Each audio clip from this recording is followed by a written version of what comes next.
This is the Tokyo Marui HK416 Devgru. Is it as good as people say it is? Let's give it a test. It's running at about 270 feet per second on 0.2s. So we're using the little soldiers again. The reason we're doing that is if you can hit something that size, you're definitely going to hit something this size. Yeah. We are going to run this Tokyo Marui Devgru HK416 on 0.25 gram BBs.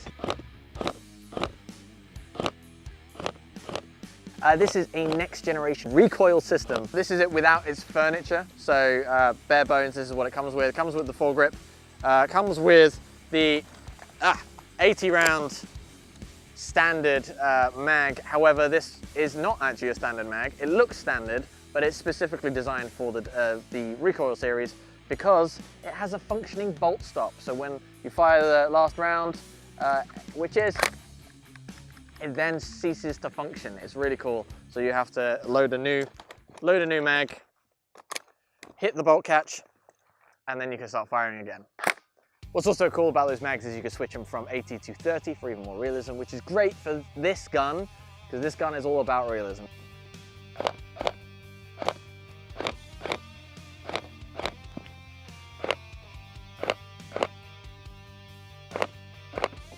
This is accurate enough, it's consistent enough, but it's not powerful enough. Every now and then, it'll spin, won't hit it off, right? It'll spin. So I'm thinking that this needs a power upgrade, which is what most people do when it comes to the Tokyo Marui stuff. They always say that the hop chamber is where the magic is. We're going to test that now, doing a bit of distance.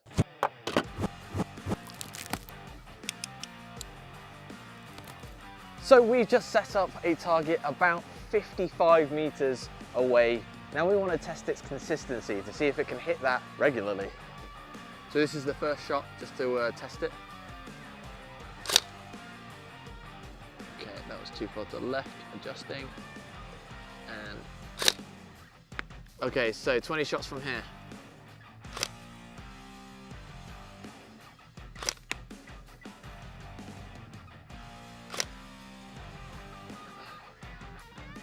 So we can hit 55. We have the range, but we don't have the consistency. Because they're 0.25s and this will not lift 0.28s, by that distance, the wind takes over. You can have massive variation. Range found that, 45 meters. Let's see if this one actually works.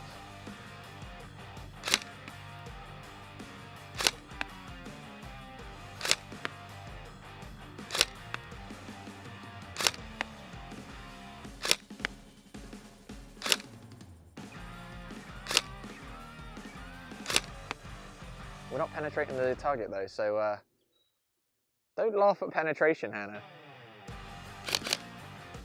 46 meters seems to be really good in terms of its consistency and accuracy.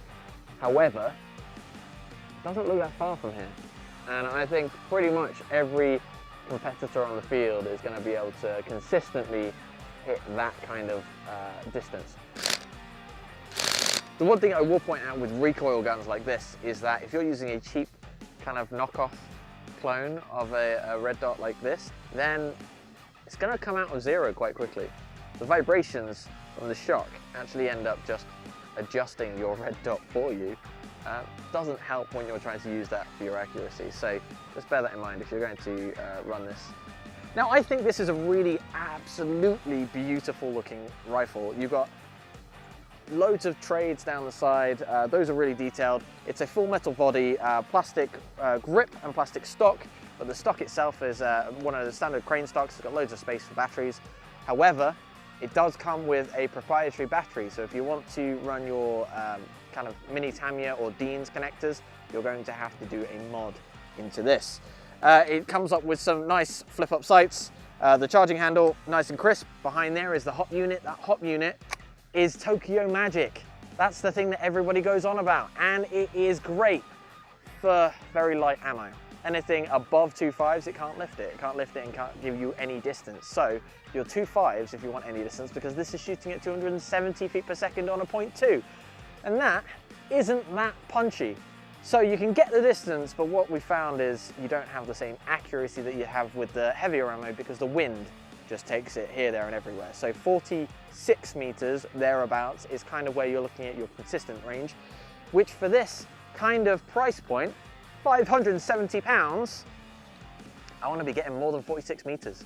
That is not a particularly strong distance to fire at. Just FYI, it's raining now, so water everywhere. But I want to, at £570, I want to be paying for more than just like aesthetics and functionality. And don't get me wrong, this is a hell of a lot of fun to shoot.